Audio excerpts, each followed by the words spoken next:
नमस्कार. मी अनिरुद्ध मराठे.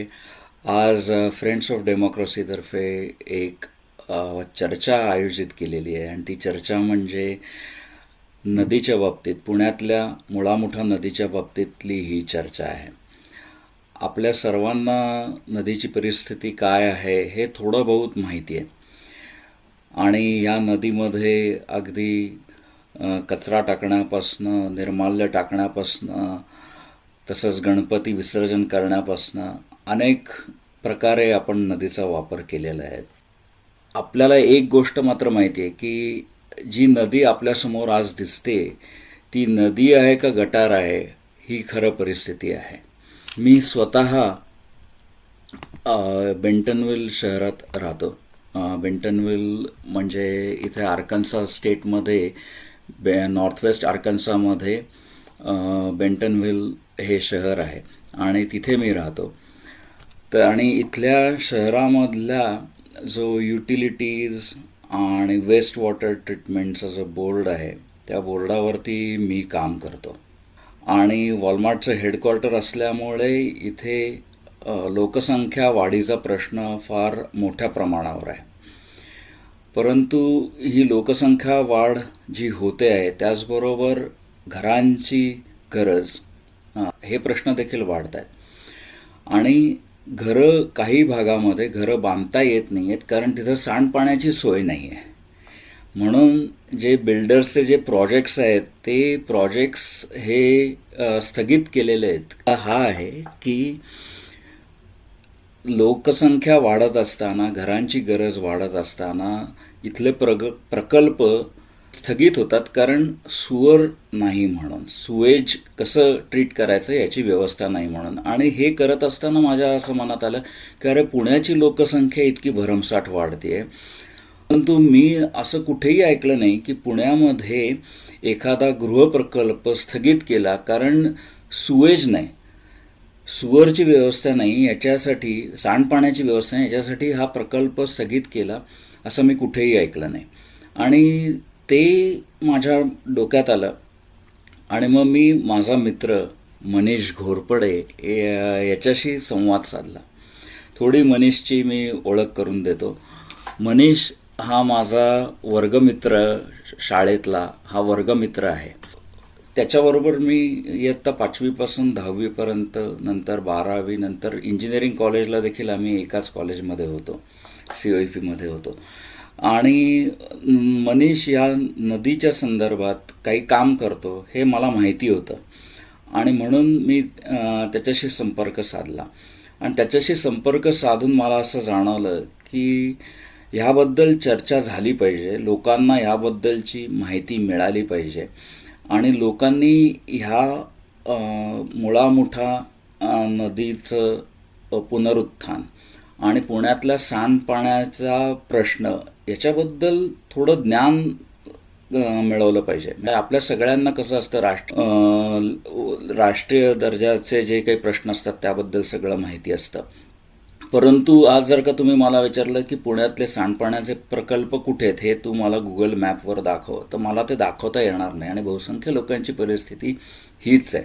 म्हणून मी मनीषला विचारलं की अरे तू असा एक व्हिडिओ करशील का? तर तो म्हणला हो जरूर करेन. मनीष हा पुण्यातल्या COEPमधनं मेकॅनिकल इंजिनियर झाला आणि त्यांनी ग्रामीण व्यवस्था तसंच एन्व्हायरमेंटल पर्यावरणामध्ये पोस्ट ग्रॅज्युएट डिप्लोमा केलेत आणि सध्या फिल्ट्रॉन नावाची कंपनी त्यांनी स्थापन केली, तिथे तो मॅनेजिंग डिरेक्टर आहे. आणि ह्या सर्वांपेक्षा जीवित नदी ही जी एक स्वयंसेवी संस्था आहे त्या स्वयंसेवी संस्थेचा हा संस्थापक संचालक असा आहे आणि त्या संस्थेच्या माध्यमाद्वारे तो पुण्यातल्या मुळामुठा नदीचा प्रश्न आणि सांडपाण्याचा प्रश्न याबद्दल या विषयांवरती तो काम करतो आहे. तर मनीष, सर्वप्रथम तुझं स्वागत. थँक्यू. आपल्या कार्यक्रमाचा सुरुवात मी अशा प्रकारे करीन की मुळामध्ये जर का आपल्याला गृहप्रकल्प किंवा कोणतेही इतर प्रकल्प जे निर्माण करायचे असतील तर त्यामध्ये सांडपाण्याचा विचार हा पहिल्यांदा आला पाहिजे. असं असताना की एक टाउन प्लॅनिंगच्या दृष्टीने सर्वसाधारणपणे डेव्हलपमेंट ही कशी व्हावी, म्हणजे एक आयडियल आदर्श व्यवस्था कशी असावी, याबद्दल तू प्रथम आम्हाला थोडंसं सांगशील का? हो, आता जसं तू म्हणलास, की हा प्रश्न बरेचदा लोकांच्या पूर्णपणे out of site, out of mind असा असतो, की फ्लश केल्यावर आपलं पाणी जातं कुठं नक्की? तर तर जसं तू म्हणलास, की तुला सांडपाणी प्रकल्प Google मॅपवर दाखवता येणार नाहीत. मी त्याच्या पुढे जाऊन असं म्हणेन, की पुण्यात आपल्यासारखा पूर्ण जन्म काढलेल्या लोकांना रँडमली एखाद्या नदी किनाऱ्यावर उभं केलं आणि विचारलं, की ही मुळा आहे का मुठा आहे सांगा. तर हे सुद्धा सांगता येणार नाही. इतके आपण त्या व्यवस्थेकडून तुटलेलो आहोत. We are disconnected from the natural ecosystem to that level. Because भरपूर कारणं असतील. अर्बन लाईफस्टाईल आहे आपली, किंवा आपला संबंध नदीशी येतो तो नळातून येणारं पाणी आणि घरातून जे वाहून जातं तेवढं ते सांडपाणी. एवढाच नदीच्या बाबतीत आपला संबंध असतो. आणि as you rightly sed, Ganpati विसर्जनाच्या दिवशी नदी दिसते आपल्याला. तर टाउन प्लॅनिंगचा जो मुद्दा आहे याच्यातला, की एक ग्लोबल नॉर्म्स आहेत, की जेवढा पाणी पुरवठा केला जातो शहराला, त्याच्या साधारणपणे 80% पाणी हे सांडपाण्यात कन्व्हर्ट होतं. आणि ते सांडपाण्यावरती पूर्णपणे प्रक्रिया करणं हे कायद्याने खरं तर आवश्यक आहे. हा काही नियम डेव्हलप्ड कंट्रीजमध्ये वेगळा आहे, भारतात वेगळा आहे असं काही नाहीये. This is accepted norm of overall civilization. तर अ, फक्त याचं इम्प्लिमेंटेशन तू म्हणतोस त्याच्यात जमीन आसमानाचा फरक आहे आपल्याकडे, की जसं तू सांगितलंस ती आयडियल सिच्युएशन आहे आणि प्रॉबेबली त्यामुळे तिथल्या नद्या ह्या जास्ती सुएज फ्री राहतात असं आत्ता जाणवलं मला तू बोलताना, की अ, जोपर्यंत सुवेज ट्रीटमेंट फॅसिलिटी येत नाही तोपर्यंत बिल्डिंग परमिशन देणार नाही. हे जर का या पद्धतीने प्लॅनिंग झालेलं असेल तर ऑटोमॅटिकली कॅचअप वर्क होत नाही. आत्ता आपल्याकडं कॅचअप वर्क होतंय, की भरमसाठ परवानग्या दिल्या जातात विचार न करता सिवेज ट्रीटमेंटचा. आणि त्याच्यानंतर मग प्रदूषणाबद्दल काहीतरी बोंबाबोंब झाली, की मग अजून प्लांट बांधू, मग तोपर्यंत अजून परवानग्या दिल्या, असं ते ते म्हणजे नेव्हर एंडिंग रेस अशी. एस्पेशली पुण्यासारख्या ग्रोईंग सिटीजमध्ये हे रिप्रेझेंटेटिव्ह उदाहरण आहे. पुणे आपण एक रिप्रेझेंटेटिव्ह उदाहरण म्हणून घेऊ, कारण सगळीकडे रड तीच आहे सगळ्या शहरांमध्ये भारतातली. तर ओव्हरऑल आत्ता पुण्यामध्ये जे काही सुवेज जनरेट होतं तर त्याच्यामध्ये वेगवेगळे दावे केले जातात. पण कुठलाही दावा हा 40%च्या वर जात नाही, की 40%च्या वर कोणीच म्हणत नाही की ट्रीट करतो. पीएमसी स्वतः म्हणत नाही की आम्ही 40%च्या वर ट्रीट करतो. रिसेंटली मी एक शेअर करू का थोडासा हो, स्क्रीन? हो. जरूर, मला जरूर शेअर कर. विजिबल आहे? हो, हो. दिसतंय. सो एक जस्ट, कारण ह्या काही असं खूप रिसर्च केलेला वगैरे डेटा नाही दाखवते मी तुम्हाला.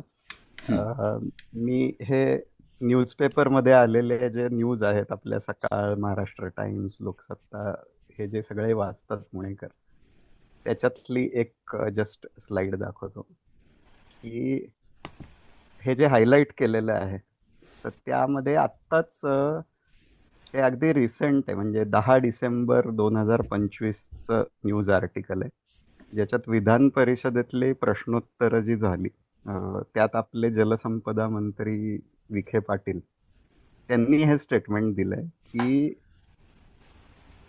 वापरातल्या पाण्यापैकी 80% पाण्यावर प्रक्रिया करून ते नदीत सोडले पाहिजे.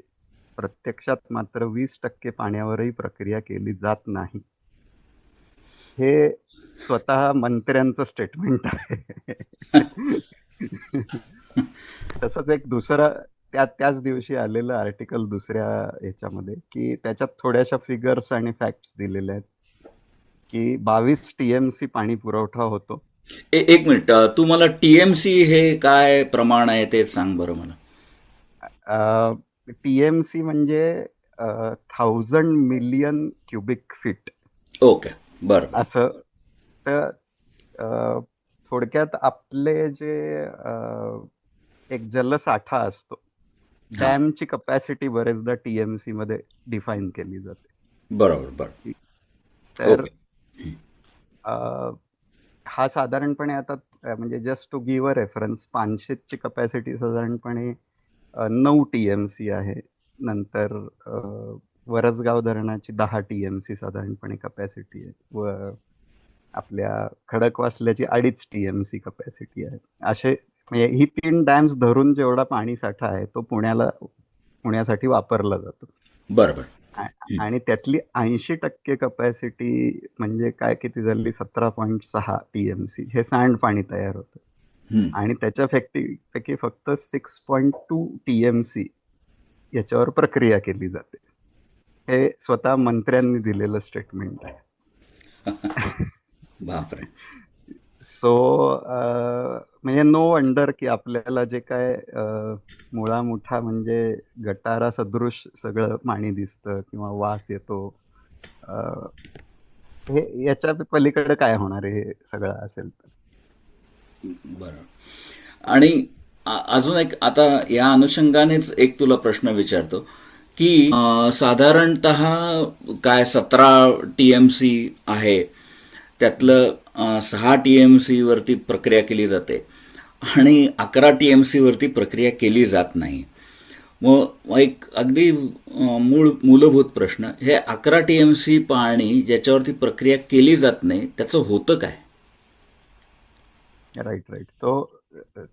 ते तसंच्या तसं म्हणजे काय आहे, एक आपल्या इथं कुठल्याही सुवेज ट्रीटमेंट प्लांटवर पुण्यामध्ये एक टी कनेक्शन नावाचा एक फार पॉप्युलर प्रकार आहे. की कारण प्लांटची कपॅसिटी समजा 25 मिलियन लिटर्स पर डे आहे, पण त्या प्लांटला 100 मिलियन लिटर्स पर डे येतंय पाणी. हां. तर तर काय केलं जातं की एक टी कनेक्शन केलं जातं की ज्याच्यातून एका एंडनी 25 मिलियन लिटर्स हे पाणी त्या प्लांटला दिलं जातं. 75 मिलियन हे नदीत सोडून दिलं जातं. हो. आणि बरं 25 मिलियन लिटर्स जे आहे ते ट्रीट होतं. ते ट्रीट नंतर ते नदीत सोडलं जातं. बरं. तर थोडक्यात पण हे इथं संपत नाही ऍक्च्युली. ह्याचा जो इफेक्ट आहे, तर पुढच्या 1-2 स्लाइड्स मी जरा घेईन की एक्झॅक्टली तू म्हणतोस तसं की त्या पाण्यामुळे नक्की काय होतं हे बघू. त्या पाण्याचं काय होतं तर ते नदीत जातं, हे सिम्पल आन्सर आहे त्याला. बरं बरं. पण त्या पाण्यामुळे जे होतं ना, तो लिटरली आपण ज्याला डॉमिनो इफेक्ट म्हणतो ना, अशा गोष्टी घडत असतात की ज्याचा संबंध डायरेक्टली पुणेकरांच्या आरोग्याशी आहे. किंवा त्याला स्नोबॉल इफेक्ट म्हणतो इंग्लिशमध्ये आपण, की छोटी एक गोष्ट केली किंवा केली नाही तर त्याचे परिणाम जे फार मॅग्निफाय होऊन आपल्यापर्यंत पोचतात. तर तसं होतं. तर अगदी सुरुवात कशामुळे होती, तर कुठलंही मानवी मलमूत्र असलेलं पाणी हे पाण्यात सोडलं आपण, नदीमध्ये सोडलं, की त्याचं डिसइंटिग्रेशन चालू होतं, विघटन चालू होतं. तर ते विघटन चालू होण्याची पहिली पायरी म्हणजे पाण्यातला जो विरघळलेला ऑक्सिजन असतो, तो विरघळलेला ऑक्सिजन वापरून हे विघटन होतं. त्याला एरोबिक डायजेशन म्हणतो.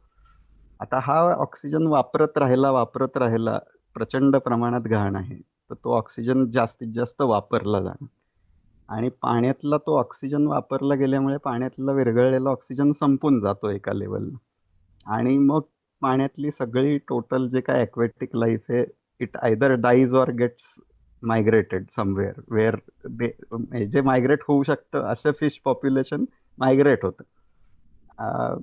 जे नाही होऊ शकत, तर अशा काही काही न्यूज वरचेवर आपण बघतो. वर्षभरात 2-3दा तरी अशा न्यूज येतात पुण्यामध्ये की शेकडो हजारो मासे मरून पडलेत कुठंतरी, त्याचा खच पडलाय अचानक वगैरे. तर त्याचं एक कारण हेही आहे की हे जे ऑपरेशनल प्लांट आहेत त्याला एनर्जी बॅकअप नाहीये कुठल्याही प्लांट. आणि एनर्जी बॅकअप नसेल आणि जर का 2 तासापेक्षा जास्ती वीज गेली तर त्या दिवशीचा सगळा त्यांना जो स्टॉक आहे तो तसाच्या तसा अनट्रीटेड थ्रो करायला लागतो, कारण तोपर्यंत दुसऱ्या दिवशीचा स्टॉक यायला सुरुवात होते. सो असे स्पाइक्स आले की काही काही ठिकाणी एकदम ऑक्सिजन लेवल डिप्लीट होते. आम्ही जे जीवित नदीच्या माध्यमातून काही कामं करतो त्याच्यात हे मेजरमेंट्स करतो. तर आयडियल ऑक्सिजन लेवल जी आहे पाण्यातली ही साधारणपणे 8 ppm असते, पार्ट्स पर मिलियन म्हणतो त्यात. तर ती पुण्याच्या सगळे आपले भिडे पूल, ओंकारेश्वर किंवा अशा टिपिकल आपल्या ओळखीच्या जागांमध्ये आम्ही चेक केली. तर ती साधारणपणे म्हणजे मॅक्सिमम वेळेला 0 येते आणि मॅक्सिमम ती 2 पर्यंत जाते, 2 ppm ॲज अगेन्स्ट 8 ppm. आणि ती पावसाळ्यात जेव्हा आपलं पाणी सोडलं जातं खडकवासल्याचं तेव्हा ती थोडी डायल्युटेड बेटर असते, 4 to 5 ppm पर्यंत असते. सो एनिवेज तो एक प्रकार झाला की ते ॲक्वेटिक लाईफ डिस्ट्रॉय होतं. एकेकाळी म्हणजे 60-70 वर्षापूर्वीचे पुण्यातले रिपोर्ट्स आहेत बायोडायव्हर्सिटीचे की पुण्यामध्ये मुळामुठा नद्यांमध्ये 70 पेक्षा जास्ती प्रकारचे मासे सापडायचे आणि आज 2 to 3 स्पेशीज पेक्षा जास्ती सापडत नाही. So that is a kind of a difference we have made in to the aquatic environment of Mulamutha river. आता हे झालं की हा ऑक्सिजन लेवल संपला, पण ऑक्सिजन लेवल संपल्यावरही जर का ती सॉलिड लिक्विड वेस्ट आतमध्ये असेल पाण्यामध्ये तर त्याचं एक ऑक्सिजन शिवायचं विघटनाची प्रक्रिया तयार होते, ज्याला अनएरोबिक म्हणतो, की विदाऊट ऑक्सिजन विघटन चालू होतं. आणि ते विघटन होतं त्याच्यामध्ये मिथेन आणि हायड्रोजन सल्फाईड नावाचे अत्यंत टॉक्सिक गॅसेस तयार होतात. तुम्ही पुण्यातल्या कुठेतरी जिथं संथ थोडा प्रवाह आहे मुठा नदीचा, मुळा नदीचा, तिथं जर बारकाईने बघितलं तर लिटरली तुम्हाला हे बबलिंग ऑफ द गॅसेस दिसतं तुम्हाला जवळ जाऊन बघितलं तर. So these are all these methane and hydrogen sulphide gases. आणि हायड्रोजन सल्फाईड एस्पेशली तो गॅस असतो की ज्याच्यामुळे तो टिपिकल घाणेरडा वास येतो आपल्याला त्या सगळ्या वातावरणात. सो मेन होतं काय, एकतर हे गॅसेस टॉक्सिक आहेत, so it actually creates a very unhealthy situation along the river banks. तिथं राहणारे लोकांसाठी सुद्धा ते घातक आहे ओव्हर लॉंगर एक्सपोजर. एक फाऊल स्मेल यायला लागला की त्या जागेचंच ना एक लेबलिंग होऊन जातं की हे घाण जागा आहे थोडक्यात. आणि मग तिथं लोकांची कचरा टाकायची प्रवृत्ती वाढते. मग ते कचरा डम्पिंग झालं, मग कचरा डम्पिंग झालं तिथं कोणी येतही नाही, कचरा डम्प केला जातो. मग सगळी कन्स्ट्रक्शन लॉबी आहे ती कन्स्ट्रक्शन डेब्रिज आणून डम्प करायला सुरुवात करते, कारण तिथं कोणाचं काही लक्षच नाही. आणि असे कन्स्ट्रक्शन डेब्रिज डम्पिंगमुळे मग थोडेसे हे फ्लॅश फ्लडचे वगैरे सुद्धा इव्हेंट आपल्याला बघायला मिळतात वाढलेले. सो हा एक डायरेक्ट इम्पॅक्ट आहे की ज्याच्यामुळे आपल्याला एकतर ती रिव्हर साईड जे आपण विचार करतो, म्हणजे ज्याला आपण म्हणतो ना की ग्रामीण भागातला माणूस जेव्हा रिव्हर साईडचा विचार करतो तेव्हा त्याला एखादं छान मंदिर, त्याच्या पायऱ्या, घंटानाद, कोणीतरी अर्घ्य देणारा पुजारी वगैरे, मुलं खेळतायत पाण्यामध्ये वगैरे असं चित्र येतं. आणि आपल्या पुढे हे चित्र येतं शहरातल्या लोकांपुढे की म्हणजे कचरा किंवा दुर्गंधी हे जे आहे. सो हा डिस्कनेक्ट जो आहे आपला हा अजून वाढण्यात खरं तर हे मदत करतं. दुसरे अजून फार जास्ती डेंजरस ज्या गोष्टी आहेत ना त्या सुरू होतात हे वर्षानुवर्ष जे चालू राहिले त्याच्यामुळे. शेवटी ही ऑर्गॅनिक वेस्ट आहे. ऑर्गॅनिक वेस्टमध्ये नायट्रोजन, फॉस्फरस सारखे न्यूट्रियंट्स असतात. Ultimately it's a cycle, all the nature is a cycle. तर आपल्या फूडमधून जे आपण कन्झ्युम करतो ते सोडून आपलं वेस्टमध्ये सुद्धा न्यूट्रियंट्स असतात. ती न्यूट्रियंट्स खरं तर जमिनीसाठी फार पोषक असतात, पिकांसाठी पोषक असतात. आता ती न्यूट्रियंट्स तशीच राहिली तर मग काही काही असे जे इन्व्हेजिव्ह स्पेसीज आहेत की जसे वॉटर हायसिंथ जे आपण बघतो की पूर्ण असा हिरवा सगळी चादर पसरलेली असते. आपण सीओईपीत बरेचदा ती दोरी लावायचो, इफ यू हो. रिमेंबर. की पूर्ण आपला जो बेड आहे, रिव्हर बेड, तो पूर्ण त्याचं आच्छादन त्याच्यावर यायचं. आणि त्याने काय होतो की एक तर फ्लो स्टॅग्नंट होतो. आणि तिथं असे जे एन्व्हायरमेंट्स आहेत ते मॉस्किटो ब्रीडिंगला आयडियल प्लेसेस आहेत एकदम. तर त्याच्यामुळे जे व्हायरल डिसीजेस आहेत ते प्रचंड वाढतात, जे वाढलेले आहेच आहेत पुण्यामध्ये. If you generally ask anybody की डॉक्टरकडे ज्या लाईन्स लागतात सीझनल चेंजमध्ये, त्याच्यात प्रचंड प्रमाणात वाढ झालेली. दुसरा एक अजून एक फार महत्वाचा आणि दुर्लक्षित असलेला स्टडी आहे की जो 2018 साली केला गेलेला होता, रिपोर्ट आलाय आणि ज्याच्याकडे कोणाचंच लक्ष नाही. पण तो एक खरं तर एक प्रकारचा टाइम बॉम्ब आहे ऍक्च्युली पुण्यासाठी, की त्या एका ग्रुप ऑफ सायंटिस्टनी मुळा मुठा नदीच्या पाण्यांमध्ये जे ई कोलाय बॅक्टेरियाचे वेगवेगळे प्रकार असतात, फिकल कॉलिफॉर्म्स म्हणजे मानवी विष्ठेमध्ये असलेले बॅक्टेरिया, याचा स्टडी केला होता की वेगवेगळे प्रकार काय आहेत त्याच्यात आणि अ, त्याच्यापासून काय काय डिसिजेस होऊ शकतात, असे बॅक्टेरियाज कुठले आहेत. तर हे सगळे blood stream infection, urinary tract infection, respiratory, skin diseases याच्यासाठी घातक ठरणारे बॅक्टेरियाज आहेत. पण सगळ्यात महत्वाचा जो एक कन्क्लुजन होता की विच इज व्हेरी डेंजरस, की यांची वर्षानुवर्ष आता म्युटेशन्स होत गेलेली आहेत. कारण पुण्याच्या पाण्यामध्ये काही काही ठिकाणून हॉस्पिटल वेस्ट, मेडिकल वेस्ट हे सुद्धा खूप तसंच डंप केलं जातं. सो अँटीबायोटिक्स येतात, त्याला ती म्युटेट होतात बॅक्टेरिया आणि त्याच्यातून ड्रग रेझिस्टंट बॅक्टेरिया स्पेसिस तयार झालेले आहेत. सो जवळजवळ त्यातल्या काही स्पेशीज अशा आहेत की ज्या कुठल्याही अवेलेबल अँटीबायोटिक्सला दाद देत नाहीयेत, अशा स्पेशीज त्यांनी आयडेंटिफाय केल्या. म्हणजे उद्या जर का ह्याच्यातून काहीतरी इंदोर सारखं प्रकरण पुण्यात झालं, तर अक्षरशः आपल्याकडे औषध नाहीये त्या गोष्टीला मार्केटमध्ये.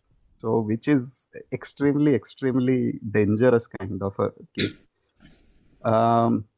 ह्याचेच काही काही जस्ट हे तर थेरॉटिकल झालं, पण प्रॅक्टिकली खरंच काय घडतंय. अ, तर मी म्हणलं तसं की ह्याचेही सर्वेज झालेत. चिकनगुनियाचा हा एक सर्वे आहे. If you just see this highlighted text, की 2009 ते 2019 याचा जो प्रिव्हेलन्स आहे किंवा त्याची जी probability of having chikungunya in simple terms, ही 5 पटीने वाढली गेल्या 10 वर्षात. So it has really become capital of viral diseases in Maharashtra. एक दुसरा इम्पॅक्ट जो या सगळ्यात आला नाही तो आहे की डाऊनस्ट्रीम विलेजेसना काय, की आपलं पाणी हे जे आहे ते वाहत जाऊन पुढं हडपसर, मांजरी, पुरंदर अशा भागांमध्ये जातंय पुढं. आणि त्याच्यात ऍक्च्युली काय झालं होतं की काही वर्षांपूर्वी एक स्कीम केली होती की हे सुवेज ट्रीटमेंट झालेलं ट्रीटेड वॉटर आहे, हे आपण त्या भागातल्या शेतीसाठी वापरू. On paper it is a very good concept, कारण त्याच्यामध्ये काही न्यूट्रियंट्स असतात, त्याच्यामुळे ते शेतीला उपयोगी पाणी ठरतं. अ, आणि दोन्हीकडं होतं की पाण्याचा प्रश्नही त्यांचा कुठं ना कुठं तरी सुटतोच. तर ती एक पुरंदर उपसा योजना केलेली होती. पण हे प्लांटची कपॅसिटी कमी आहे म्हणा किंवा त्याची एफिशियन्सीने ते चालत नाहीत म्हणा, त्याच्यामुळे अ, तिकडं खूप साऱ्या म्हणजे त्याचे इम्पॅक्ट आता दिसायला लागलेले आहेत, की जवळजवळ 50,000 लोकसंख्येला एफेक्ट केलेलं आहे त्यांनी. इवन हे सगळे ते आहेत की अगदी कर्करोग, किडनी स्टोन, त्वचा विकार वगैरे हे सगळे तर तिथं खूप जास्ती प्रमाणात आढळतात. पण इकॉनॉमिक सुद्धा जर का लॉस त्यांचा बघितला तर तिथल्या भाज्यांना वास येतो टिपिकल ह्या पाण्यावरती घेतलेल्या, किंवा त्यांच्या जनावरांचं जे दूध येतं त्या दुधाला सुद्धा एक प्रकारचा वास येतो. तर लोक मार्केटमधून आता विचारून घ्यायला लागलेत की तुम्ही कुठल्या भागातून आणलेले, आणि they are rejecting this things. So आपल्याला कळणारही नाही असे इम्पॅक्ट या सगळ्याचे होत आहेत. हे डिसिजेसचं सांगितलं की अनट्रीटेबल, हे 2018लाच हा स्टडी आलेला आहे.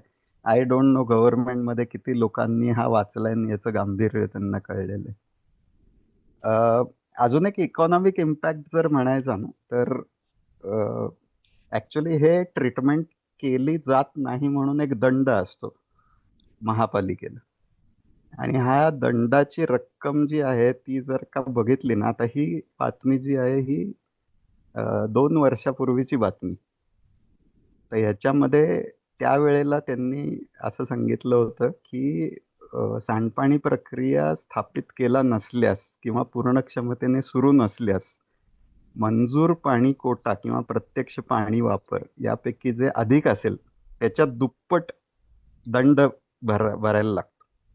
आणि त्याची रक्कम 2 वर्षापूर्वी 679 कोटी आणि ती आत्ता पहिलं जे कटिंग दाखवलं विखे पाटलांचं, त्यांनी आत्ता 800 कोटीची फिगर टाकलेली आहे. 2 वर्षात ती वाढून जाईल. So 800 crores is a fine just because of this reason की आपण सुएज ट्रीटमेंट कपॅसिटी आपली योग्य नाहीये आणि तसंच सुएज सोडतोय.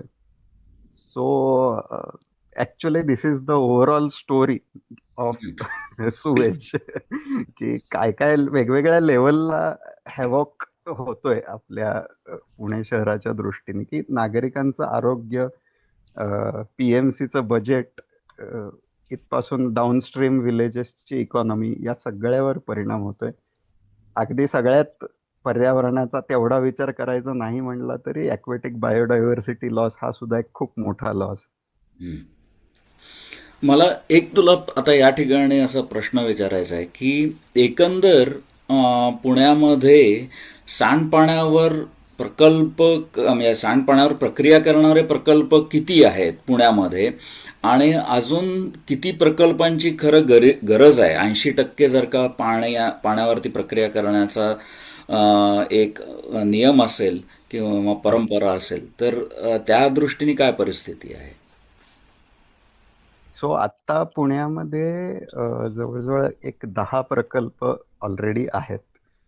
अजून एक नवीन 11 प्रकल्प येऊ घातलेत, ज्याला ते जायका प्रोजेक्ट म्हणतात.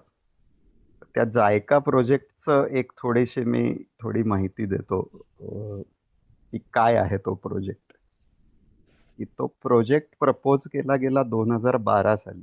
म्हणजे त्याचं सगळं प्लॅनिंग केलं गेलं आणि मंजुरीसाठी पाठवण्यात आला. आता त्यावेळेची ती कॅल्क्युलेशन असतील 2012ची. तर त्यावेळेच्या कॅल्क्युलेशननुसार पुढची काय ज्यांनी 15-20 वर्ष धरली असतील त्याच्यात पॉसिबली, तर त्यावेळेला आणि आजही ही एक्झिस्टिंग कपॅसिटी एवढीच आहे. MLD is million litres per day. बरं. So 477 million litres per day एवढी एक्झिस्टिंग सुवेज ट्रीटमेंट कपॅसिटी आहे पुण्यामध्ये. ॲडिशनल जी कपॅसिटी या 11 प्लांट्स बांधून होणार आहे ती 396 MLD होणार आहे. त्यांनी त्यावेळेला जे सुवेज जनरेशन धरलं होतं 2012 साली, as per PMC's calculation was 745 MLD. आपण हे 477 प्लस 396 धरलं तर 873 एवढी कपॅसिटी बिल्ड होणार होती, की which was around 15-20% more than generation, which is a good planning at least on the paper. तर आणि तो टोटल आउटले त्याचा 990 कोटी होता आणि त्याचं सँक्शनिंगही 2016 साली आलं होतं. हे सगळं जायका प्रोजेक्ट का म्हणतात तर जॅपनीज इंटरनॅशनल कोऑपरेशन एजन्सीने त्याला सॉफ्ट लोन दिलं होतं. So it is called JICA project. त्यातलं सुद्धा पुण्याच्या दृष्टीने महत्त्वाचा भाग हा होता की 85% हे सेंट्रल गव्हर्नमेंट आपल्याला फंड करणार. So it was a great gift to Pune city by central government to solve this problem. आणि पुण्याचा शेअर फक्त 15%, म्हणजे 150 कोटी पुण्याच्या PMCला त्याच्यातून घालायला लागणार होते. पण ह्या प्रकल्पाचं पुढं काय झालं आता असा विचार येतो की 2016ला प्रोजेक्ट सँक्शन झाला. 2018 पर्यंत त्याच्यावर काही प्रोग्रेस झाली नाही. इव्हन कन्सल्टंट सुद्धा अपॉइंट झाला नाही. अ, अशी काही काही म्हणजे आता त्याच्यावर कितपत विश्वास ठेवायचा किंवा हे, पण अशा न्यूज आल्या होत्या, अफवा होत्या किंवा काय सांगोपांगी हे होतं की पीएमसीच्या अधिकाऱ्यांना, काही अधिकाऱ्यांना पर्टिक्युलर कन्सल्टंट पाहिजे होता आणि तो 2 वर्षापूर्वी ब्लॅकलिस्ट झाला होता. आणि तो कन्सल्टंट ब्लॅकलिस्ट मधून बाहेर यायला काहीतरी 3 वर्षाचा कूल ऑफ पिरियड असतो. तोपर्यंत त्यांनी ते तसंच ठेवलं असंही म्हणलं जातं. खरं खोटं माहिती नाही याच्याबद्दल. पण एप्रिल 2018ला एस्टिमेट केलं गेलं, टेंडरिंग प्रोसेस झाली 6 प्लांट्सची. पण एकंदरीत आत्ता मागं वळून बघितलं तर ते असं दिसतंय की फक्त 2019ची असेंब्ली इलेक्शन्स होती, केवळ त्याच्यासाठी ते केलं गेलं होतं की काय, अशी शंका यायला भरपूर जागा आहे. हम्म. अं, तर त्या सगळ्या या प्रोसेसमध्ये ऑब्व्हियसली जायका सारखी professional organisation is going to get disappointed की हे काय चाललंय तुमचं की काहीच प्रोग्रेस नाही. आम्ही सँक्शनिंग देऊन 3 वर्ष झाली तरी देर वॉज नो नथिंग. तर मग त्यांनी प्रोग्रेस रिपोर्ट मागितला होता आणि प्रोग्रेस रिपोर्ट देताना पीएमसीने चलाखी केली काहीतरी की भरपूर कामं झाल्याची दाखवली आणि मग त्याचं पुन्हा रिऑडिट झालं. मग कळलं की हे सगळं खोटं आहे. त्याने अजून सिच्युएशन खूप प्रॉब्लेमॅटिक झाली होती एका पॉइंटला की शेवटी त्यांनी literally JICA threaten to pull out of the project की बस झालं आता तुमचं असं. थोडस पीएमसीच्या सुटकेला करोना धावून आला असं म्हणलं तर वावगं ठरणार नाही की त्याच्यानंतर लगेचच 1 वर्षभरात करोनाचा सगळा एपिसोड झाला. त्याच्यामुळे everything was at a grinding halt. मग 1-1.5 वर्षांनी 2021ला पुन्हा टेंडरिंग प्रोसेस रिवाईव्ह झाली. ओरिजिनल प्रोजेक्टची एक क्लिप आहे, आपल्याला वेळ मिळाला तर जेव्हा प्रकाश जावडेकरांनी अनाऊन्स केला प्रोजेक्ट, त्याची एक व्हिडिओ क्लिप आहे, ती मुद्दाम दाखवायची आहे मला. की ते त्यांनी त्याच्यात सांगितलं होतं 2016 साली की हा प्रकल्प 2022ला पूर्ण होणार आहे आणि 2022 नंतर मुळामुठ्या स्वच्छ व्हायला तुम्हाला दिसतील. हो, तर जरूर दाखव. हा तर 2022ला सगळ्यात गंमत म्हणजे जो प्रकल्प पूर्ण होणार होता त्याचं मोदी साहेबांनी उद्घाटन केलं. इतका गंमतशीर प्रकार सगळा आहे की त्याच वेळेला त्यांनी एक दुसरा जो प्रोजेक्ट आहे रिव्हरफ्रंट डेव्हलपमेंटचा, की जो अतिशय विध्वंसक प्रकल्प आहे सुशोभीकरणाच्या नावाखाली, तोही लॉन्च केला. मेट्रो प्रोजेक्टचं इनॉग्युरेशन त्यावेळेला केलं गेलं. पुढं 1 वर्षभरात साधारणपणे लँड ॲक्विजिशन झालं 10 STPचं. एका STP बद्दल वाद चालू होते त्यांचे. मग त्यांना मध्ये 500 कोटीचं काहीतरी सँक्शन आलं. एक्झिस्टिंग 6 STPजला सुद्धा मॉडर्नाइज करायला लागणार होतं, कारण तोपर्यंत CPCBचे काही नॉर्म्स बदलले, जास्ती स्ट्रिक्ट झाले नॉर्म्स. त्यामुळे एक्झिस्टिंग STPजला सुद्धा अपग्रेड करायला लागणार होतं. सो त्याचे सुद्धा काही त्या अमृत योजनेतून वेगळे पैसे ॲलोकेट झाले. पुन्हा एकदा डिलेजचा रिव्ह्यू घेतला गेला, सगळं झालं. आणि परत एकदा ती परिस्थिती ॲक्च्युली आली होती की जायका ऑलमोस्ट स्टार्टेड सेईंग की आता enough is enough, nothing is happening. पण आपल्या त्यावेळेला हे लोक होते, गिरीश बापट होते आणि प्रकाश जावडेकर, त्या दोघांनी बऱ्यापैकी त्यांचं वजन खर्ची घालून कुठंतरी ते थांबवलं की लेट अस कंटिन्यू दिस थिंग. एक जागा त्याची काहीतरी वादात जी होती ती बायोडायव्हर्सिटी बोटॅनिकल पार्कची जागा होती. तर त्याच्याबद्दल काही वाद चालू होते. Some bodies had taken objection. तर त्याचं सुद्धा बायोडायव्हर्सिटी बोर्डकडून ओके आलेलं आहे 2024 साली मे मध्ये. आता आज परिस्थिती अशी आहे की या प्रोजेक्टच्या अंडर अजूनही एकही प्लांट बांधला गेलेला नाही. अजूनही एकही MLD पाण्याचं ॲडिशनल कपॅसिटी तयार झालेली नाही. अ, या सगळ्यामध्ये कॉस्ट ओव्हररन जो झालेला आहे तो 500 कोटीचा आजपर्यंत अंदाज आहे. It is steel counting. आणि हा सगळा जो खर्च आहे तो आपल्या PMC कडे बेअर करायचा आहे.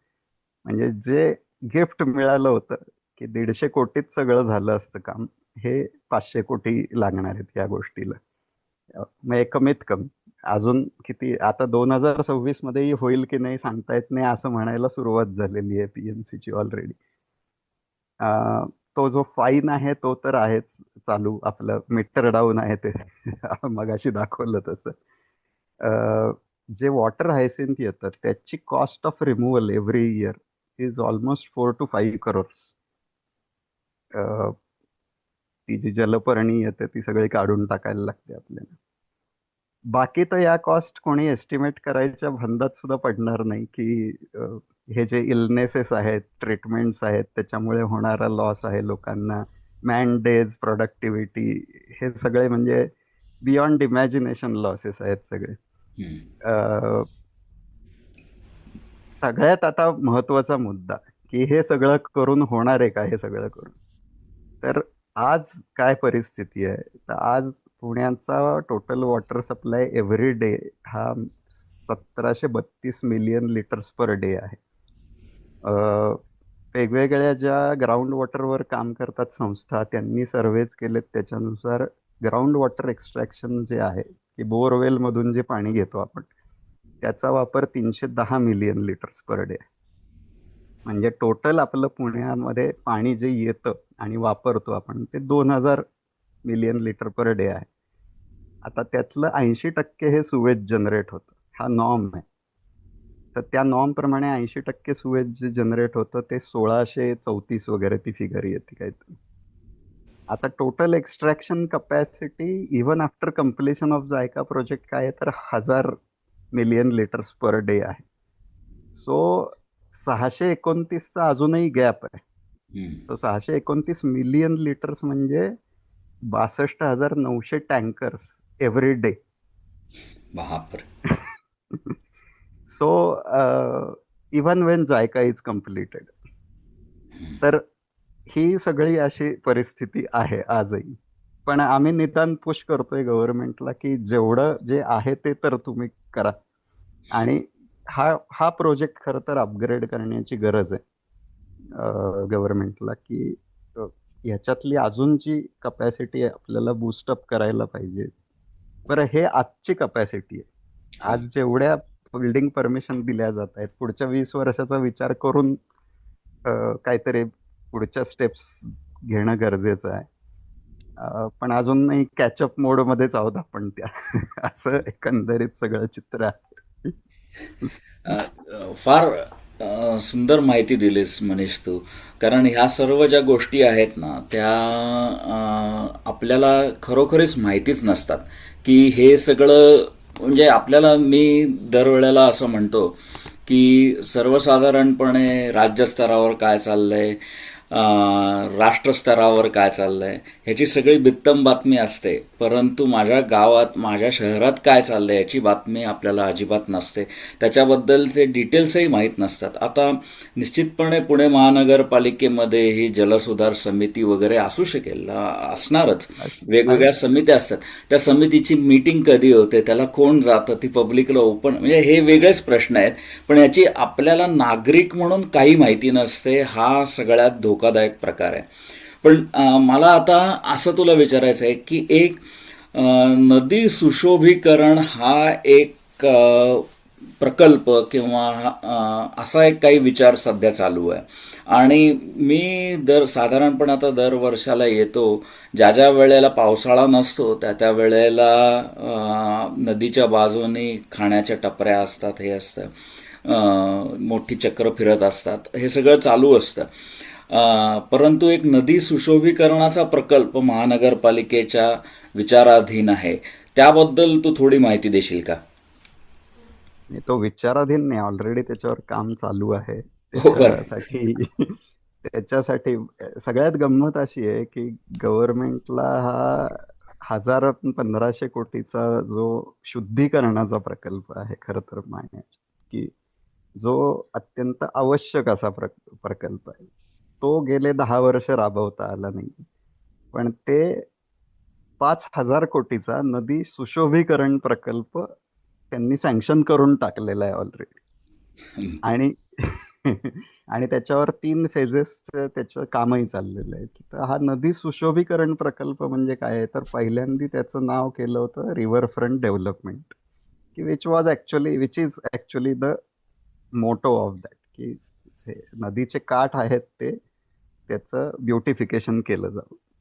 आता ब्युटिफिकेशन करायला नाही, चांगलीच गोष्ट आहे, चांगली कॉन्सेप्ट आहे, की जे नदीचे काठ सुंदर असावेत आपल्या शहराचे. पण आता ते आधी कळस का आधी पाया हा विषय आहे, की तुम्ही सुशोभित केलेल्या घाटावरती तुम्ही काहीतरी फॅसिलिटीज दिल्या, जॉगिंग ट्रॅक्स दिले, पण नदीच्या पाण्याला घाणेरडा वास येतोय, तर तिथं जॉगिंग करायला तू जाणार का, हा महत्वाचा मुद्दा आहे. किंवा रादर त्यांनी लोकांच्या आरोग्याला उलट धोका होईल असं जास्ती काम होणार आहे, की तुम्ही लोकांना उद्युक्त करताय नदीच्या जवळ यायला, की जो भाग आरोग्याला घातक आहे आज तिथं जास्ती थांबणं. सो त्याचं एकतर प्रायोरिटी हा विषय आहे. दुसरं, जिथं फंड्स आपल्याला आणि एक्झिक्युशन हे पॉल्युशन कंट्रोलला कमी पडतंय आपलं, हे दिसतंय continuously. Facts and figures are in front of you. तर तिथं फंड्स आणि रिसोर्सेस अलोकेट करण्याऐवजी सुशोभीकरणाला त्याच्या तिप्पट रिसोर्सेस अलोकेट करणं, हे कुठल्या तत्वात बसतं हे कळलं नाही. खरं तर तो एक प्रकारे सरळ सरळ लँड ग्रॅब प्रोजेक्ट आहे असं आमचं मत आहे, सगळे जे काय आम्ही याचा अभ्यास करतोय त्याचं. कारण त्याच्यामध्ये काय आहे की नदी काठी दोन्ही किनाऱ्यांवर, बरं हा प्रकल्प आहे हा 44 किलोमीटर नदीचा, जो मुळा मुठा आणि मुळा मुठा एकत्र, याचा 44 किलोमीटरचा स्ट्रेच आहे शहरामध्ये, पुणे डिस्ट्रिक्टमध्ये. तो पूर्ण डिस्ट्रिक्ट म्हणजे तो पूर्ण 44 किलोमीटरला हा प्रकल्प होणार आहे. 44 × 2 88 किलोमीटरचा घाट सजवणे. बरं, ह्याची गरज आहे का, हे कोणी मागितलं का, तर ह्याच्यावर काही उत्तर नाहीये. दुसरी गोष्ट, त्याच्यातल्या ज्या प्रोव्हिजन्स आहेत की पूररेषेच्या आतमध्ये भराव टाकले जात आहेत मोठमोठे, प्रचंड हजारो ट्रक्स, सगळा मलबा टाकला जातोय, की अशी त्याला भिंती बांधल्यासारखं केलं जातंय. आणि तिथं कॉन्क्रिटीकरण, मग त्याला प्रॉमोनट्स बनवणे, त्याला चौपाट्या बनवणे, तिथं जॉगिंग ट्रॅक्स वगैरे वगैरे हे सगळं करणं. आता याच्यासाठी ऑन पेपर 22,000 झाडं कापली जाणार. ऑफ ऑफ द रेकॉर्ड ही 1 लाखाच्या वर आकडा असेल असं आमचा अंदाज आहे. बरं, ही झाडं कापायची आणि मग पुन्हा त्याला ग्रीन प्रोजेक्ट म्हणायचं. तर ह्याच्यामध्ये असं झालं की पहिल्यांदा ते रिव्हरफ्रंट डेव्हलपमेंट प्रकल्पाला बरेचशा संस्थांनी आम्ही एकत्र येऊन ऑब्जेक्शन घेतली त्यातल्या प्रोव्हिजन्सना, की हे असं करायची काही गरज नाहीये. This has to be reimagined in a different way, more eco friendly way. आणि it can be done in the same beautiful way. We are not saying की हे डोंट डू दिस. तर मग त्यांनी काय केलं की त्याचं नाव बदललं फक्त प्रोजेक्टचं, ते त्याला रिव्हर रिज्युविनेशन प्रोजेक्ट म्हणतात. आता रिव्हर रिज्युविनेशन प्रोजेक्टमध्ये पाणी शुद्ध करायला एक पैसाही नाहीये, पण हे सगळं कन्स्ट्रक्शन वर्क करायला 5,000 कोटी रुपये आहे. So it's a paradox in it self. दुसरं सगळ्यात महत्वाचं अजून त्याच्यात असलेला घटक म्हणजे हे जे काय सगळे किनाऱ्यावरची झाडं कापून तिथं हे सगळं कॉन्क्रिटीकरण करणार आहेत, तर त्याच्यामुळे इथले जे रिचार्ज झोन्स आहेत, की जिथून पाणी मुरतं, पावसाळ्यात मॅक्सिमम पाणी मुरण्याच्या जागा या आत्ता आपल्याला वर्षभर तू जर नदी बघितलीस तर आपल्याला दिसतं की नदी छोटी असते, पात्र छोटं असतं आणि आजूबाजूला मोकळी जागा असते, तिथं हिरवळ असते किंवा झाडं असतात वगैरे. तर या जागांमधून मॅक्सिमम पाणी मुरत असतं. जेव्हा पावसाळ्यात लेव्हल नदीची वर येते, पाणी सोडलं जातं म्हणा, किंवा आजूबाजूचंही पाणी हे येतं. आणि ते पुण्याचं ग्राउंड वॉटर शाबूत ठेवतं खरं तर. आता तुम्ही तो पाथच ब्लॉक करताय तिथे. You are just blocking it there. तिसरी सगळ्यात अजून महत्वाची गोष्ट की यामध्ये 3 बंधारे बांधले जाणार आहेत. आणि त्यांचं म्हणणं असं आहे की त्यांनी कंटिन्युअस एका लेवलला मेंटेन होईल नदीची पातळी आणि छान दिसेल ते सगळं, बोटिंग बिटिंग करता येईल त्याच्यात.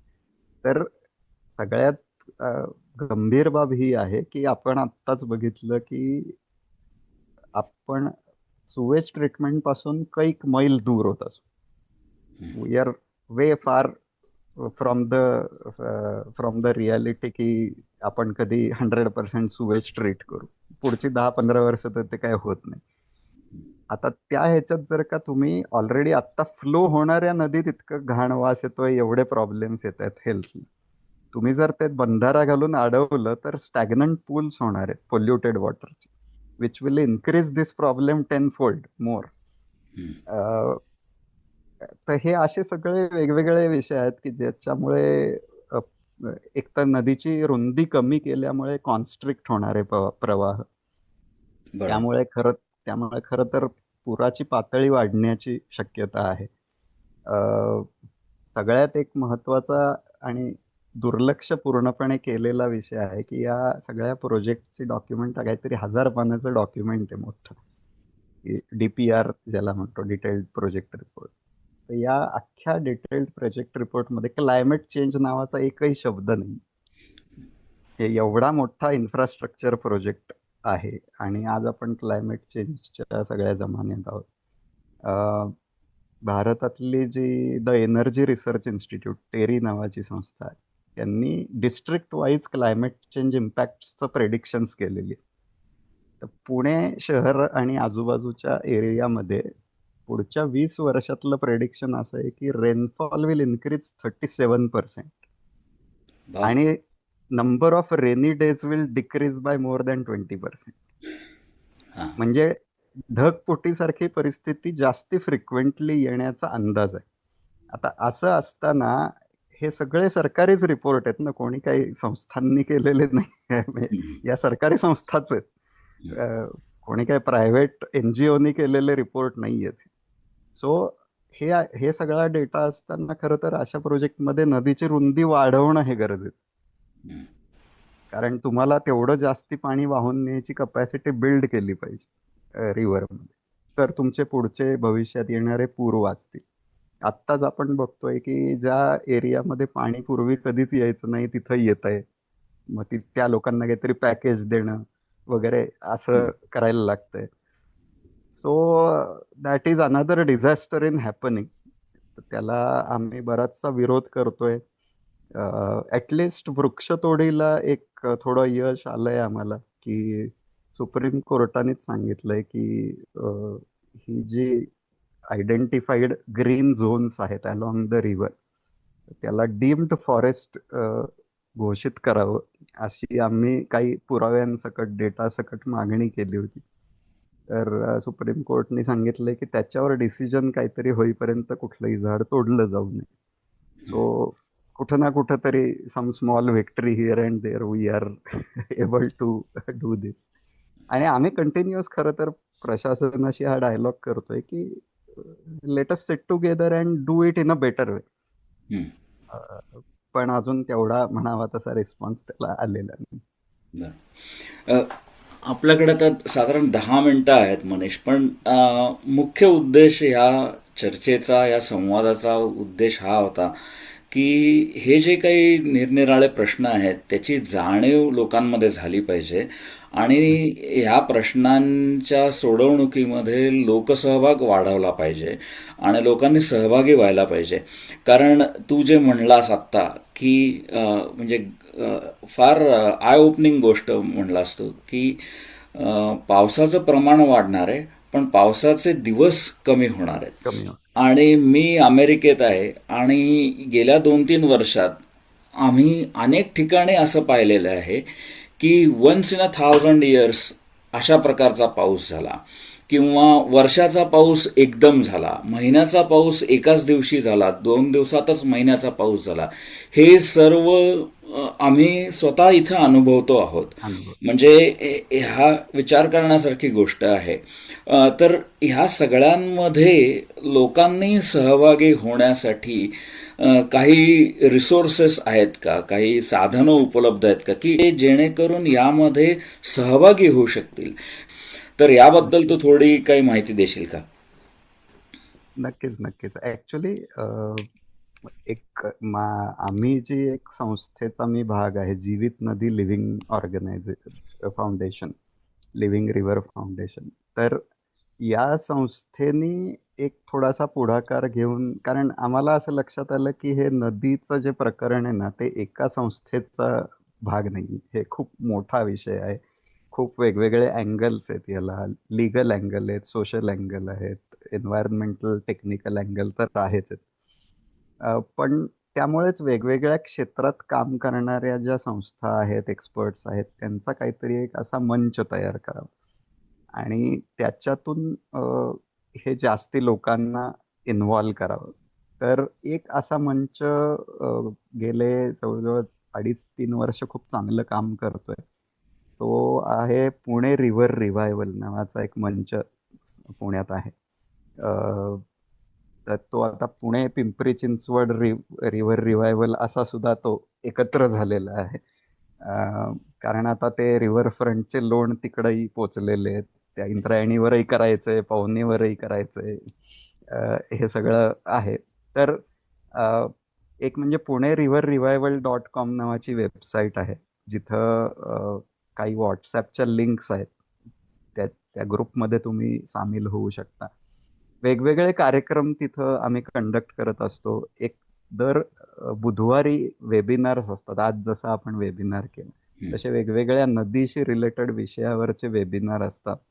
वेगवेगळे ऍक्टिव्हिटीज असतात की आम्ही त्या किनाऱ्यावरच्या झाडांचं मॅपिंग करतोय, बायोडायव्हर्सिटीचं मॅपिंग करतोय, कारण ही रेकॉर्ड बिल्ड होणं गरजेचं आहे की आधी इथं काय आहे आणि ह्याला धक्का न लावता काय करायचंय आपल्याला, ह्याच्यासाठीचा जो बेस डेटा आहे तो आम्ही जमवतोय. नंतर जे पोल्युटेड स्ट्रीम्स आहेत, त्या पोल्युटेड स्ट्रीम्सचं मॅपिंग करतोय की किती कुठल्या नाल्यातून किती प्रवाह येतोय, त्याचं किती लेवल ऑफ पोल्युशन आहे, हे सुद्धा करतोय. सो दॅट एक गव्हर्नमेंटला सुद्धा हा डेटा अवेलेबल असेल टू ऍक्ट ऑन दॅट. आमच्याकडं सुद्धा तो डेटा, किंवा कुठं CSRला कुठला इंटरेस्ट वाटला, त्यांना काही प्रोजेक्ट म्हणून काही घेता येतोय का, अशा वेगवेगळ्या लेवलला. आणि काही काही हे असे अवेअरनेस सेशन तर चालू असतात, ऑन फील्ड चालू असतात. जीवित नदीच्या माध्यमातून आम्ही nature walk, river walks, on site walks conduct करत असतो, की जे तुम्हाला त्या जागेची प्रत्यक्ष, आपण जे बोललो ते तुम्हाला अनुभवता येतं तिथं. अशा गोष्टी करत असतो. So maybe I can send you those links. When you upload the video, you can incorporate those links into the video. जरूर जरूर, तू मला ह्या लिंक्स पाठव आणि मी त्या निश्चित अपलोड करेन. आणि सहभागी झालेत त्यांना काही प्रश्न असतील तर ते तुम्ही आता विचारू शकता. अतुलला प्रश्न आहे. अतुल, विचार रे तू. अनम्यूट झालोय मी. हो आणि आवाज येतोय? हो, येतो येतो. येतोय येतो. मनीष, मनीषला प्रश्न आहे. मनीष, तर तू एक विषय सांगितला की डीपीआर 1000 पानाचा केलेला आहे पालिकेने. हो. तर या डीपीआर मध्ये ऍक्च्युली जी तज्ज्ञ मंडळी असतात, ती तज्ज्ञ मंडळी जी आहे ती खरोखर तज्ज्ञ असतात का ते फक्त प्रशासनाला किंवा सरकारला जसा पाहिजे तसा अहवाल करून देतात, ही रियालिटी आहे? हा एक प्रश्न आहे. का खरोखर तज्ज्ञ मंडळी असतात पण ते अनफॉर्च्युनेटली आपल्याला जे जे तुम्हाला दिसतं, जे स्वयंसेवी संस्थांना जे दिसतं ते त्यांना दिसत नाही का? हा एक पार्ट आहे. आणि दुसरा पार्ट असा आहे की हे जे डीपीआर जेव्हा होत असतात तेव्हाच आपल्याला ह्याच्यामध्ये काही गोष्टी थांबवता येतील का? हे प्रयत्न तो असतो, म्हणजे तू म्हणतोस तसं की या सगळ्या अहवाल बनवणाऱ्या व्यक्तींमध्ये तज्ज्ञ व्यक्ती खरंच तज्ज्ञ आहेत त्यांच्या त्यांच्या क्षेत्रातले. पण कुठं ना कुठं तरी तो बायस कुठून येतो, कारण शेवटी those experts are appointed by the project proponents. म्हणजे तो असा इम्पार्शल असा ॲनालिसिस असा नसतो.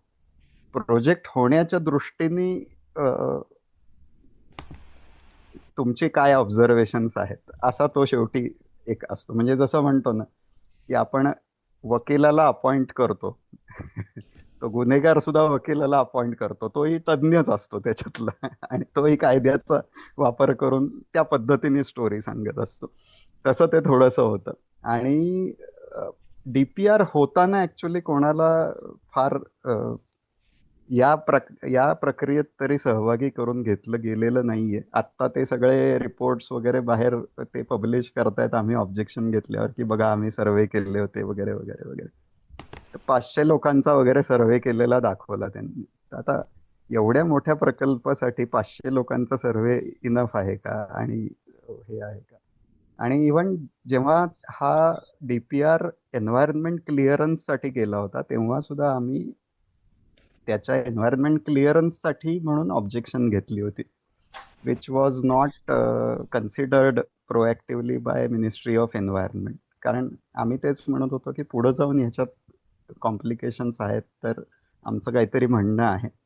आणि yes, we are actually see ultimately या सगळ्या प्रकल्पात सगळ्यात मोठा डिफरन्स जर का काही असेल तर we are not opposing this project.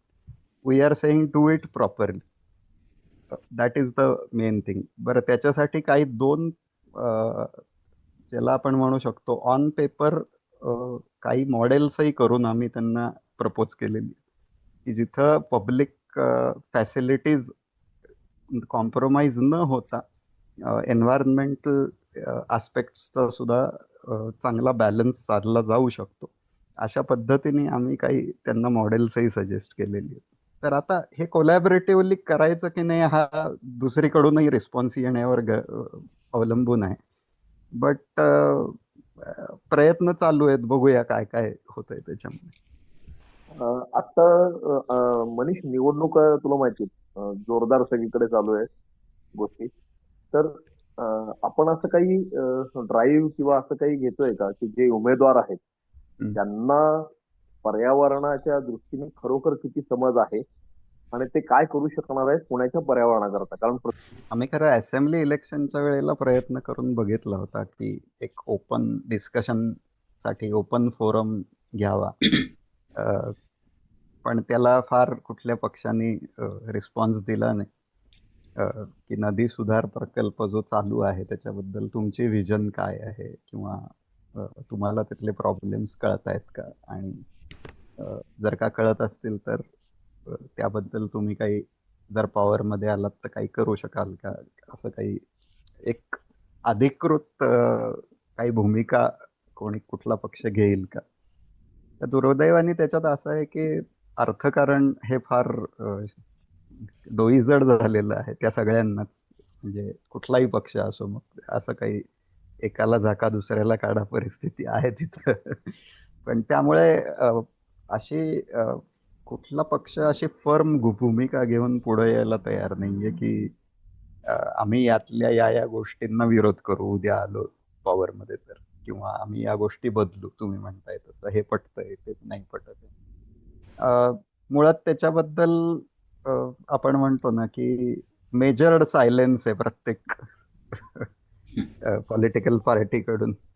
Rahul, तुझा प्रश्न आहे, can you suggest a pilot before going to big bang approach? म्हणजे तुला काय नक्की म्हणायचंय? जसं मनीषनी सांगितलं की 88 किलोमीटरचं रिव्हरफ्रंट 44-44 करतायत आणि आपण इकडे सिवेज ट्रीटमेंट प्लांट बद्दल पण बोललो, पण हे सगळं मोठ्या प्रमाणात करायच्या ऐवजी जे 150 कोटीचं आता ते काही साधारण 500 कोटी झालं वगैरे, राईट, हे सगळे मोठे मोठे नंबर ठीक आहेत, पण can we do a small thing, right, which proves the principle की हा छोटा सिवेज प्लांट केला आणि त्याचा हा फायदा झाला, राईट, किंवा हा छोटा रिव्हरफ्रंट केला आणि त्यांनी हा फायदा झाला. ऍक्च्युली गव्हर्नमेंट लेवलला ते म्हणतातच आहेत आम्ही फेज वाईज करतोय, आणि what ever is completed is a testimony. पण ते कसं आहे की ते फक्त स्वतःच्या जस्टिफिकेशन मोडमध्ये आहेत आता, की बघा आम्ही सांगितलं होतं ते छान दिसतंय ना, आता ते छान दिसतंय. सो मग तिथे रील्स करतील, अजून कोणी काय फोटोग्राफी करतील, इवन फोटोशॉप इमेजेस केलेल्या आहेत त्यांनी. त्याच्या ॲड एखादी प्रकल्पाची असावी तशा ॲड्स केल्या गेल्या. सो फिजिबिलिटी ऑन पेपर ह्याची आहेच आहे. आम्ही सुद्धा त्यांना प्रपोज केलं होतं की आमच्याकडे 2 डिझाईन्स आहेत अशी. 2 काठांवरती तिथल्या सगळ्या बायोडायव्हर्सिटी, एन्व्हायरमेंटल कंडिशन, सोशल कंडिशनचा स्टडी करून आम्ही ती बनवलेली होती. सो असे करणारे खरं तर फॉर्च्युनेटली पुण्यात खूप लोक आहेत, खूप संस्था आहेत, खूप एक्सपर्ट्स आहेत. पण या सगळ्यांना कुठं ना कुठंतरी सामील करून घ्यायचा अप्रोच नाहीये आत्ताच्या प्रोजेक्टमध्ये. हा म्हणजे एक मेगा प्रोजेक्ट, मेगा अनाउन्समेंट्स, मग mega announcement, mega project is equal to विकास, हे असं जे इक्वेशन कुठंतरी रूढ झालेलं आहे. आणि मग ते दाखवायला सुद्धा लोकांना किंवा it it sells in the political market today unfortunately. छोटं असं काहीतरी करून कोणाला अ, त्याच्यातून काही अपील मिळत नाही असं दिसतंय त्याच्यातून. पण एक जस्ट मुद्दा ऍड करायचा होता, म्हणजे व्हॉट अनिरुद्ध वॉज सेइंग, की हे पब्लिक पार्टिसिपेशन आणि पब्लिक अवेअरनेस. तर एक चेंज आम्हाला याच्यामध्ये या सगळ्या प्रवासात जाणवतोय, की पहिल्यांदी जेव्हा अ, या रिव्हरफ्रंटचे खूप सारे होर्डिंग्स लागले होते किंवा सोशल मीडियावर त्यावेळेच्या सरकारनी, त्यांच्या सगळ्या नेत्यांनी काय काय त्याचे फोटोज टाकायचे, की बघा हे असं होणार आहे, तसं होणार आहे. तर त्याच्यातल्या भरपूर म्हणजे ऑलमोस्ट 95% वर कमेंट्स यायच्या, या खूप सगळ्या पॉझिटिव्ह असायच्या, की तुमच्यामुळेच विकास होतोय, तुम्ही आहात म्हणूनच पुण्यामध्ये काहीतरी पुढची ग्रोथ आहे, असं आहे, तसं आहे, तसं आहे. पण गेल्या 3 वर्षात एवढं तरी वी वुड से की तेवढं जनजागृती आम्ही करू शकलोय, की असे पोस्ट आता आल्या तर त्याच्यात जवळजवळ निम्म्या पोस्ट ह्या म्हणणाऱ्या असतात, की पहिल्यांदा तुम्ही पाणी स्वच्छ करा आणि मग तुम्ही किनाऱ्यावर काय करायचं ते करा, किंवा आधी पडकी मंदिरं आपली आहेत त्याचा जीर्णोद्धार करा, आधी जे आहे ते आधी सांभाळा आणि मग आपण पुढचं बघू. So people are definitely taking a cue out of all these types of awareness sessions.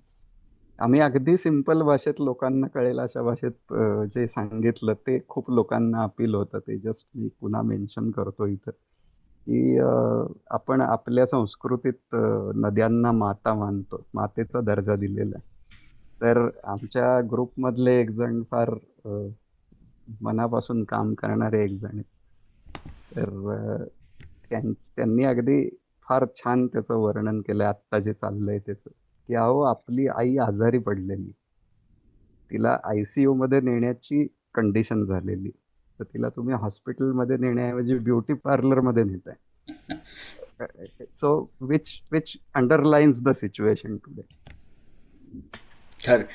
आणि मला स्वतःला असं वाटतं की सर्वसाधारणपणे योजना ज्या सुचवल्या जातात त्या योजना नागरिक सुचवत नाहीत, सरकार काहीतरी किंवा कोण जे असेल सत्ताधारी ते योजना सुचवतात किंवा आणण्याचा प्रयत्न करतात. परंतु प्रत्येक योजनेवर एक जाहीर सुनावणी असली पाहिजे, सांगितलं गेलं पाहिजे आणि त्यानंतर पुणे म्युनिसिपल कमिशनरने, काउन्सिलने त्याच्यावर व्होट केलं पाहिजे. ही एक साधारण लोकशाही प्रक्रिया आहे. परंतु दुर्दैवाने म्हणजे मी देखील पुण्यात असताना मला जरी आज विचारलं स्थायी समितीची बैठक कधी होते, ती लोकांना तिथं जायला परवानगी असते का बंद दरवाजा आड असते, हे अगदी मूलभूत प्रश्न आहेत, नागरिकत्वाच्या दृष्टीने मूलभूत प्रश्न आहेत. पण मला नाही माहिती स्थायी समितीची बैठक कधी असते, जिथे संपूर्ण खर्च हा मंजूर केला जातो. तिथं आज स्थायी समितीची बैठक आहे, त्यामध्ये कोणते विषय आहेत हे मला विचारलं तर मी सांगेन मला नाही माहिती. कारण आणि एक कुठे. हां. गमतीचा भाग सांगतो, ह्यावरनच आठवलं मला, की हा जो रिव्हरफ्रंट डेव्हलपमेंटचा प्रोजेक्ट आहे की ज्याचं बजेट 5,000 कोटी आहे, so which is almost like 1 year of budget of PMC. तर एवढा मोठा प्रोजेक्ट, एवढे कॉम्प्लिकेशन्स त्याच्यात आहेत, किंवा त्यावेळेला सुद्धा सगळ्यांना माहिती होतं की याच्यावर ऑब्जेक्शन्स आलेली आहेत. Some people have gone to court with these objection. हा प्रोजेक्ट जेव्हा पीएमसी मध्ये अप्रुव्हलसाठी आला, तर त्यावेळेला या पीएमसी मध्ये याच्यावर किती वेळ चर्चा झाली असेल? तासभर. 5 मिनिटात हा प्रोजेक्ट अप्रूव्ह झाला एकमताने. बापरे. सो यथा प्रजा तथा राजा असं आहे सध्या आपलं की खरं खरं. आणि पुन्हा मी या कार्यक्रमाच्या मूळ हेतूकडे येईन की आपला सहभाग वाढवणं आणि या सहभागातून लोकशाही घडवणं. परंतु ज्या वेळेला सांडपाण्यासारखा प्रश्न निर्माण होतो की जो इतका भीतीदायक आहे आणि ज्याचे परिणाम दुष्परिणाम इतके भयंकर आहेत, त्यामध्ये आपण खरोखरीच सजग असलं पाहिजे. आणि या निवडणुकीत निदान कोणी भेटला तर तुम्हाला उमेदवार, तर त्याला पहिल्यांदा विचारा, तू सांडपाण्याबद्दल काय करणार आहे? बघ, काय करा. हां, हे निम्म्यापेक्षा जास्ती प्रमाण आहे की ज्याच्यावरती प्रक्रिया न होता सांडपाणी सोडलं जातं, त्यावर तू काय करणार हे तू मला सांगशील का? निदान हे एवढे प्रश्न तरी आपण एक मतदार म्हणून विचारू शकतो असं मला वाटतं. नक्कीच. मनीष, तुझे मी आभार मानतो. आपण आभार कसं? नाही, अगदीच म्हणजे आपली चर्चा झाली आणि त्यानंतर मला अशी संकल्पना आली की आपण हे करूया. आणि फ्रेंड्स ऑफ डेमोक्रेसी आशुतोष शिर्केचे पण मी आभार मानतो की त्यांनी ही संकल्पना उचलून धरली. थँक्यू. आणि अशा प्रकारे चर्चा करत राहण्याचा, आणि ज्यामध्ये पक्षीय अभिनिवेश न येता नागरिक प्रश्नांवरती चर्चा झाली पाहिजे, जागृती झाली पाहिजे. आणि त्यामध्ये तुझा सहभाग आणि तू जे आम्हाला आज सांगितलंस आणि जो तू डेटा आम्हाला दाखवलास तो अत्यंत बहुमूल्य असा होता असं मला वाटतं. आणि खरोखरच तुझे आभार. तू जॉईन झालास आणि धन्यवाद. आम्हाला थोडी जागृती झाली असं मला वाटतं. Thanks for giving me this platform. कारण जेवढ्या लोकांपर्यंत हा विषय पोहोचेल तेवढा चेंज घडवण्यासाठी आपण एक स्टेप पुढे जातो असं आहे. मग ते आज 10 असतील, उद्या 10,000 होतील त्याचे. That is what I hope for. Thank you so much. जे सहभागी झाले त्यांचा देखील आभार. हा निदान आपण व्हिडिओ शेअर करावा आणि येणाऱ्या निवडणुकीत हे प्रश्न निदान उपस्थित करावेत. जे उमेदवार आहेत, कोणताही उमेदवार का असेना, पण त्याला हे दाखवावं आणि हे प्रश्न उपस्थित करावेत. नमस्कार. थँक्यू.